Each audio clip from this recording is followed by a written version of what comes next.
Hello everybody, welcome to this webinar named Ask Yoda. I will be the Yoda guru for the day who will be solving the queries online which has been mailed to us or tweeted us. Something about myself.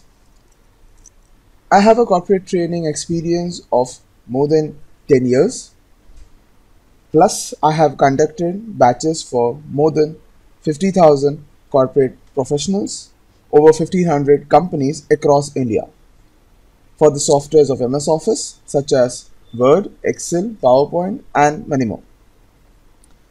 Some of the companies are Morgan Stanley, HUL, L&T, RBA, Tata Power, Reliance, Tata Motors, and so on. Now, coming down to the data, we will be solving the queries, and in case any doubts or queries, to the right there's a chat box. Just mention it over. At the end of the session, I'll look into it. And if your queries are not solved, please do mail us or tweet us on #Yoda. So, are you people excited? Even I am. So let's get started. Now, we have queries from Miss Bhanu. So let's go for the query. Now, Miss Bhanu has mailed us regarding a query that ma'am would like to invest an initial of 1000 rupees for the first month, and later continuously 50 rupees for the coming consecutive months for 35 months. Later, at the 56th month, ma'am gets a return of 3,500. So what will be the return rate? Later, ma'am also had sent up another mail stating that in the month of 5th and 16th, what if ma'am invests 100 rupees at the place of 50? So let's see how it works. So we have created a file sample1, okay, that is IRR. In this case, ma'am's example is taken as investment 1, and the further examples are just a dummy. So as ma'am said, we have put in an investment of 50 consecutive, but initial month investment is 10,000. Later, ma'am has received 3,500 as the return. Now in this case, I have just taken 12 months and the return is on the 13th month, just for the space constraint. But the concept remains the same. Here I'll be making you understand two of the formulas. That is NPV, that is net present value, and IRR, that is internal rate of return. Here we are presuming that the bank is giving 10% rate of interest if we are lending it from the bank. So presume that I'm going to take this particular investment from the bank at 10% rate of return. So am I at a profit or am I at a loss? So if we look into that, so if you see the formula here, that is equals to NPV, I'll just solve it. So it's equals NPV, that is net present value. Oh, sorry, my mistake. Now, first is what rate of interest the bank is providing, so that is 10%. Later, what is the investment of the loan I'll be taking from the bank with the return as well. So when I close, I see I'm actually paying $190.50 from my own pocket. That means this particular investment is not good enough for me. Now let's say, what if I just want to know the rate of return that I'm getting if this is an investment? So to do so, I'll be using the formula IRR, where I'll be selecting the values, including the investment. I'll close the bracket and I will press an enter. So that will bring up stating that it gives me a return of 8.24%. Exactly. Now you got the difference. That is 10% I'm paying to the bank and I'm getting in return is 8.24. So it's actually not that particular good investment. But do remember, if it is an investment, put the values in negative, and if it is a return, put the values in positive. Now say I've done the same investment plans for the coming 4 investments that I've created. So I'll just drag it across, and based on that I get the return rates. So if you see, second and third is not that good one, but comparatively fourth one is quite good because it is giving me 10.7 rate of return. So 7% is a benefit that I'm getting. What if, as ma'am suggested, if I'm getting 150 from here and later I have a return of 4,000. So if you see now, I'm actually, the first investment is more. I'm getting 10.82, that is $90. I'm on a benefit basis. So this is how you can calculate the return rate. I hope the query is being resolved in this case.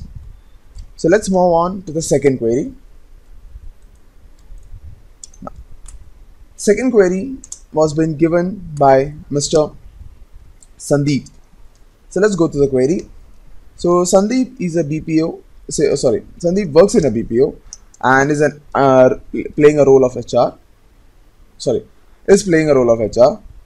So based on that, Sandeep requires to send up a mail across to the people who is being getting recruited.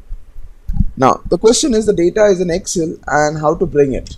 Now there are some fields where Sandeep says is not being captured. So let's see what are the problems that it may occur and how to do the same. Sandeep, do remember that I have also created one Excel file similar to yours. I'll just show the Excel first. Now here I have created email ID, Mr. Mrs. Now which is actually a formula stating whether if it's a female then Mrs. and if it's a male then Mr. Based on that.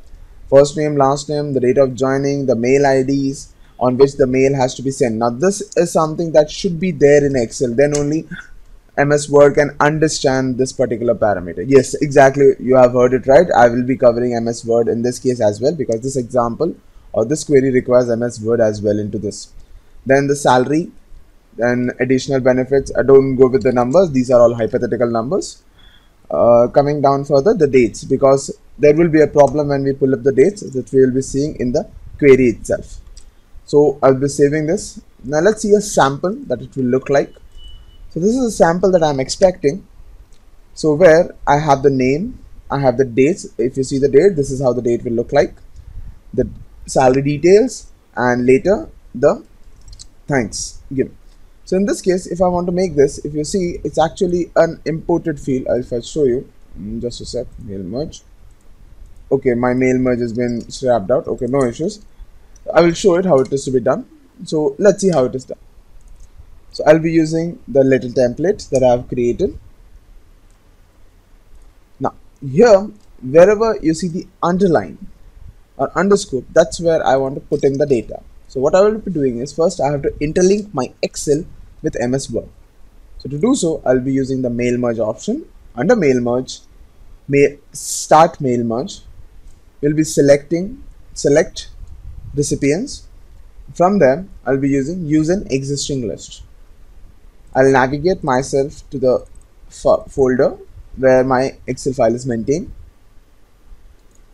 I'll open, automatically the sheet is captured. I'll just click on OK.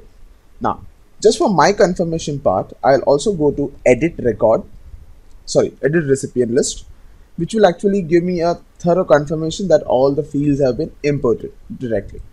And in my case, yet it is imported. I have 20 records, which is perfectly imported. Once I'm done, I'll click on OK. Now, I wish to have those fields into my list. So to do so, I will be selecting the underline. Now, if it is one list at a time, I can use insert merging fields. From here, I'll be selecting whichever field is needed. So which in case is the prefix, then a gap, and then the last name. Now, once this is done, I'll scroll down a little and I'll come to the date. Now, I'll just put in the DOJ in this case, just for the understanding part. So if you see, I have entered, now I wish to see the output. So I will simply come under mailing option itself, and where I'll be clicking on preview records or recipients. So once I do so, I see the name and I see the prefix and the last name with the date. So if you see the date, there is a problem. It makes it difficult to understand whether it's a Sunday, Monday, or whether it's month, day, so on and so forth. So let's see how to work it out. So in this case, I'll be removing the DOJ. Now I wish to import multiple fields, that is day, month, year. So this I'm not going to use the drop down because I have to do it again and again. So I'll be using the box. I click on the box, automatically a panel appears, that is insert mailing merging fields. So here I'll be selecting the day. I'll scroll down a little, day, date, month and year. I'm simply double clicking so the fields are inserted. Once done, I close it and then I can format them. So I'll just format them. Now, in this case, if you see, my data has been completely done. So if I go for a preview, I do get a better understanding of my data. And if I navigate myself, I do have different data across. Now let's come down to the salary part. I want to import. Now here it's one field at a time. So I'll be using salary. Then my food allowance. Sorry, incentive. Oh, sorry, my mistake. That was traveling. Then food allowance. Then HRA, DA, and last but not the least, the main important thing in our life, that's gross. Now once done, I'll be selecting the last parameter that I'll be using prefix, the first name and the last name. So if we are done with this, simply we can see the records doing next, which will in turn give me all the records. Now we have just created a letter. I wish to mail it across to the people, whoever is available in the list. So what I'll be doing I'll be selecting finish and merge. From the drop down, I'll be selecting send email message. I'll click onto it. Now as I requested that the email ID should be there in the Excel file, so that when I go to the drop down, I do have the mail ID available. So it automatically captures for the same record. Now just mention the subject, that is in this case it will be, rather I'll just put it simple, appointment letter. And later, how do you want it? Would you wish to have it as an attachment or a normal copy pasted text or an HTML? But remember, if you are using a plain text, the formatting will not be there. If you are using an HTML, exactly how it looks, it will go exactly the same. Now I'll just use the current one. In case if you press on all the mails will be sent across. So I'll just click on OK. So one of the mail has been sent, and you just have to check it into your outbox. I'll just open my outbox in this case. So if I open my outbox and I go to my Outlook, so I have to open my Outlook, sorry, my mistake. I have to open my Outlook and I have to go to my outbox. So if you see, there is the mail available. So if I open it, we can see the exact mail prepared with the respective mail ID and the subject as well. So I hope, Sandeep, your query is being solved, and I believe that this will help you to solve your required query and get a proper output. So let's move on to the next query. That is query number 3. It's from Laura. Now Laura has a query that says that there are some records in Excel where some targets are being set.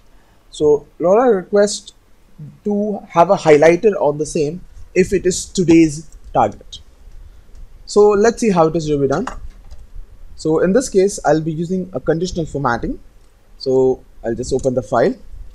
So there is a sample file. Now if you see here, we have a data available where current date has been mentioned. Now I wish that based on this record, automatically the data should be colored. Now, as per my data, it's 15th of March 2017. Automatically the record for 15th of March 2017 is highlighted.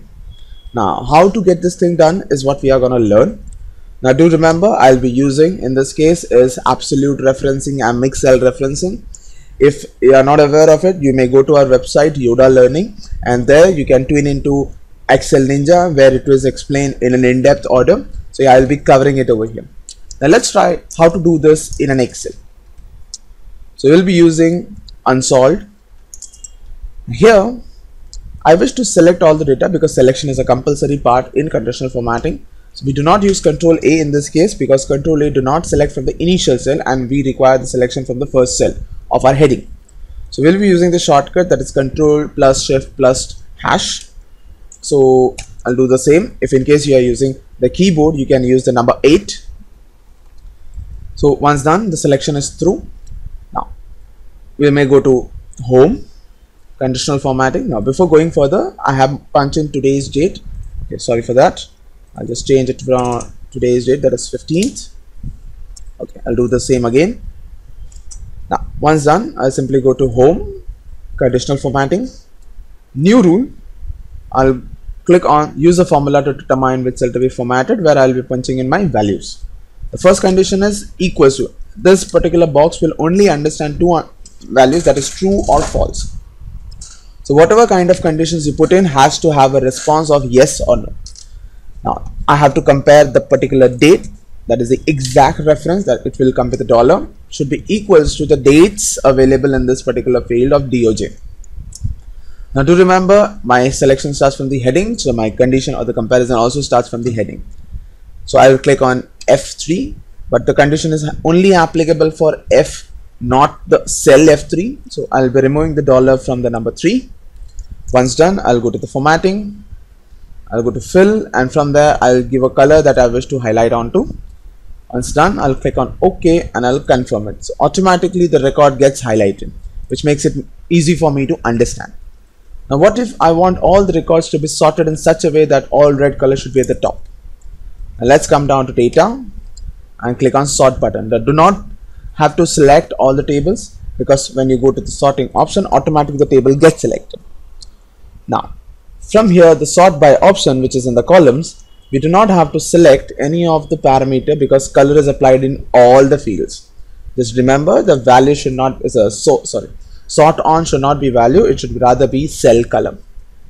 Coming to the right and the order, from the drop down select the color, whichever color is needed at the top, and click on OK. Automatically the record comes at the top. Now yes, there is a small problem, let's go through that as well. What if the date changes? Say for example, I'll take 25th. The data gets shuffled again. Now do not worry, because the sorting rules are stored in the back end of the data. Simply keep the cursor anywhere in the data, click on sort, the rule is still there. Just click on OK. We do not have to even reset them. Just click on OK and you have the new updated answer. I hope, Laura ma'am, your query has been solved, and I believe this will be a value added. In case if there is any kind of additional queries, please feel free to mail us or tweet us on #Yoda. Now comes the finale, that is the God mode trick. Now in this case, let's see what is the God mode trick. So as we are already aware that we can sort our data by top to bottom. What if my data is arranged in a different order? I'm just rearranging my data in a different order altogether. I'll just do for 3 columns or rows, not much. Now say I want to rearrange all of these data. Now you may say simply, I just can undo. Now that's not the case. What if there are 110 rows or 200 rows, and this becomes a tedious task? Now we will rearrange all of these data using sorting. Yes, you heard me right. I'll be using sorting to rearrange this data. Now first thing is, I've already mentioned the sequence that they should be in actual. Now I'll keep the cursor in the data. I'll go to the data tab. I click on sorting option.